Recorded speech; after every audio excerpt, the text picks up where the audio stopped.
Hello, everybody. Welcome to the Buckeye Weekly Podcast. I'm Tony Gerdeman here, as always, with Tom Orr. Tom, how's it going? Tony, my goal for today's show is to be the best co-host in the history of the Buckeye Weekly Podcast. I think I am. I think I can make that happen. Frankly, I think it's already true. I just think that this is an opportunity for everyone to realize it. It would be an opportunity for everyone to realize it, but they'd have to go against everything they've known and understood for the 8 or 9 years of this show. They would have to change their thinking and their way of life, basically altering their DNA. Good luck with that. I mean, you're going to have to get into some genome stuff to be able to accomplish what you've set out to accomplish. Now, you can live in your own mind. That's fine. A lot of people do. But while you're doing that, Tom, I want to talk about something different. I want to talk about something that unrelated to anything you just said. I want to talk about Michigan quarterback Bryce Underwood coming out recently and saying, well, let me just start here. I'm scrolling on Twitter and I see somebody tweet out that Bryce Underwood says that he's the best player to ever come out of Michigan. And there's some video and it's like, this is being taken way out of context. Let me just calm everybody down. Let me take a look and see what the actual words are. And so basically he starts out, I want to prove to myself that I am what I think I am. I'm like, see, this is what he wants. Like this is a goal that people have taken out of context. Like, I want to prove to myself that I am what I think I am. And then he's asking, I believe it was Angelique Shingalis asked, well, what do you think you are? And he answered, I feel like I'm the best player ever to come out of Michigan. Now it's time for me to show it. At least he understands he hasn't shown it yet. So that is a little bit of self-awareness. But then when you say that you feel like you're the best player to ever come out of Michigan, the self-awareness is not, or maybe the awareness of everybody else is not there. You're only aware of self at that point. You've never seen anything else. And this is just another comment from Bryce Underwood where he's talking big and goes back to before he, after he signed and he's telling LeBron James that it's over for Ohio State, something like that. So I was expecting this to be taken completely out of context, but I guess he's very confident. We know that, but your thoughts on this? Well, I thought what was interesting is the way it's phrased, you and I interpreted it differently because you interpreted it as the best player to come out of the University of Michigan because you would shorthand that as Michigan. I interpreted it as the best high school player to ever come out of high school football in Michigan because he's saying he already is the best player to come out of Michigan. So he hasn't already left the University of Michigan. So to come out of Michigan, I assume he means the high school player. So I went back and looked at who are the best high school players in the state of Michigan history. I was very amused to see the AI overview list Charles Woodson, which says, well, technically an Ohio native. It's like, well, no, that's not just technical. That's not just a technicality. But it listed Andre Rison, Tyrone Wheatley, Ron Kramer, Antonio Gates, Jerome Bettis. I mean, these are great players. Like there's some, Jerome Bettis, I think is an NFL Hall of Famer. Antonio Gates, I think is an NFL Hall of Famer.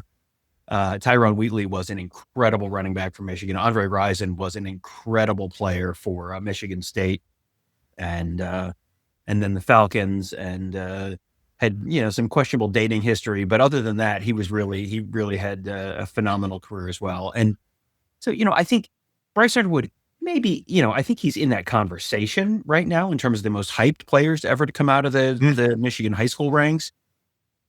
If we're talking about it as for the University of Michigan, there is still some work to do, to be sure. Well, Ohio State won a national championship with the quarterback out of Michigan, Craig Krenzel. Mm-hmm. So yes, they did. He didn't come up in the AI overview of the best players from the state, but maybe that was an oversight. Probably similar passing stats in 2002 for Craig Krenzel and 2025 for Bryce Underwood. Look, I think you want your quarterback to be confident. I think you also want them to be realistic. And Could he be the best player to ever come out of Michigan? No. Who was that? The Athletic just did the top Big Ten players of the 90s, or maybe the top college football players of the 90s.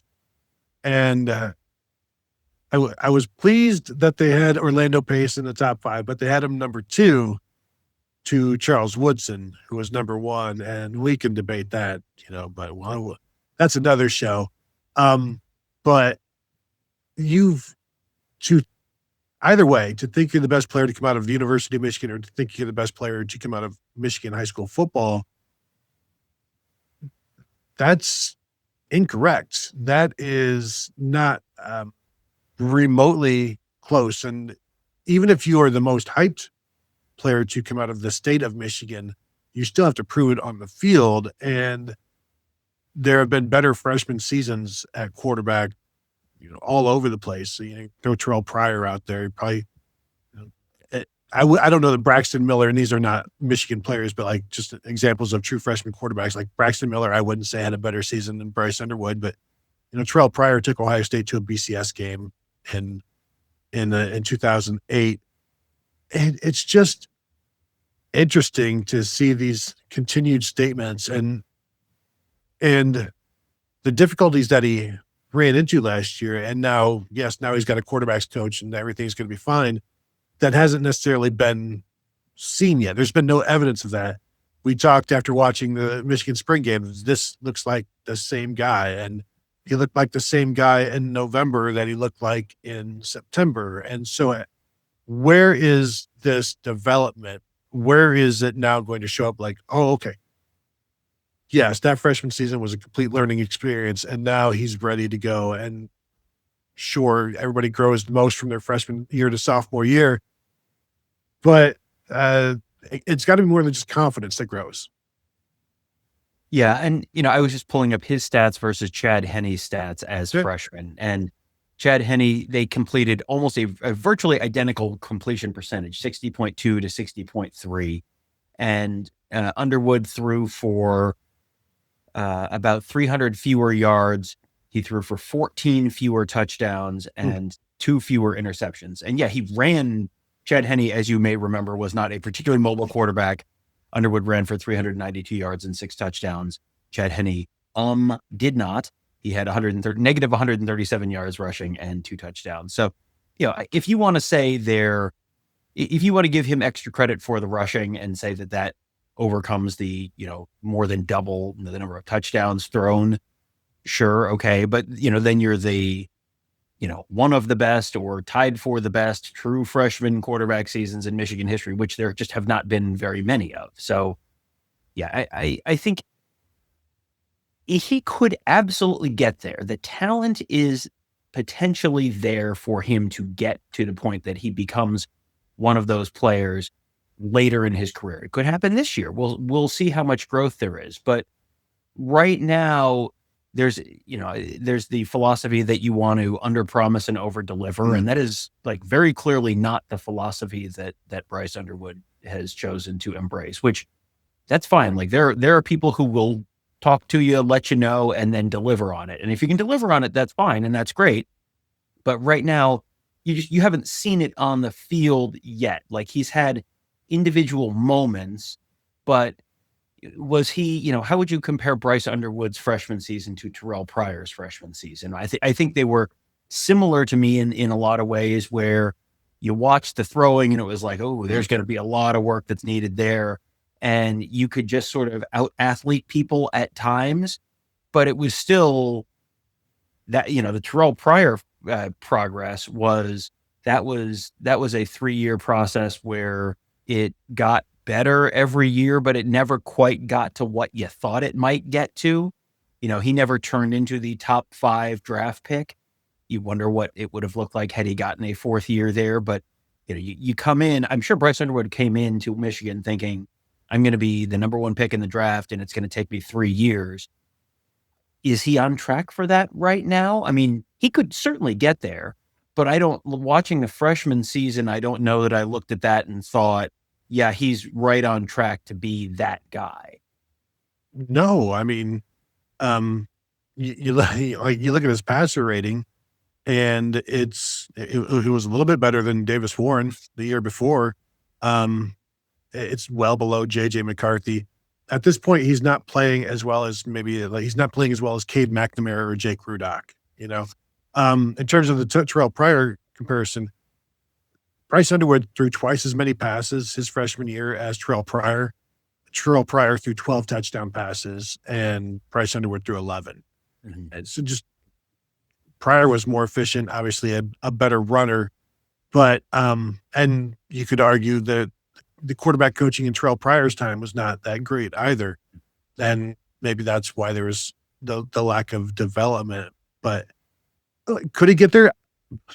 Not theoretically, yes. Not based on anything we've seen at this point. There's the what we've seen, the decision making.